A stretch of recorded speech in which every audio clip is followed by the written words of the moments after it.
నమస్కారం. ఈ తరం భారతం న్యూస్కి స్వాగతం.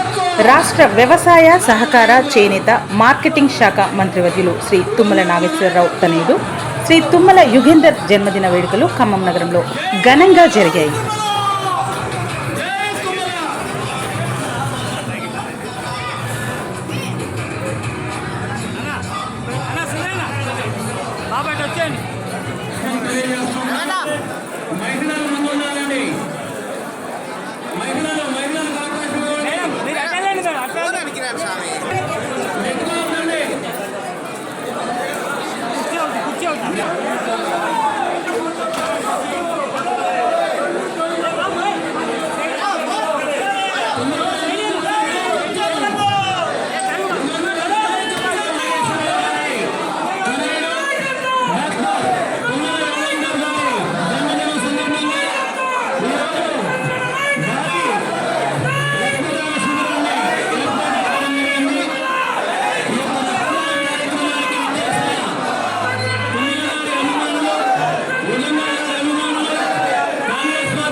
పద్మ విభూషణ్ అవార్డు గ్రహీత మెగాస్టార్ చిరంజీవిని శిల్పకళా వేదికలో ఘనంగా సత్కరించిన సీఎం రేవంత్ రెడ్డి, ఉప ముఖ్యమంత్రి బట్టి విక్రమార్క, మంత్రులు కోమటిరెడ్డి వెంకటరెడ్డి, పొంగులేటి శ్రీనివాసరెడ్డి, జూపల్లి కృష్ణారావు. ఆంగికానికి అందం, వాచికానికి వైభవం, ఆహార్యానికి హుందాతనం, సాత్వికానికి సన్నత స్థానం సొంతం చేసిన మన చిరంజీవి గారిని తెలంగాణ ముఖ్యమంత్రి, ఉప ముఖ్యమంత్రి, సినిమాటోగ్రఫీ శాఖ మంత్రులు, సాంస్కృతిక శాఖ మంత్రులు, సమాచార పౌర సంబంధాల శాఖ మంత్రులు సిఎస్ గారు హృదయపూర్వకంగా అభినందించారు.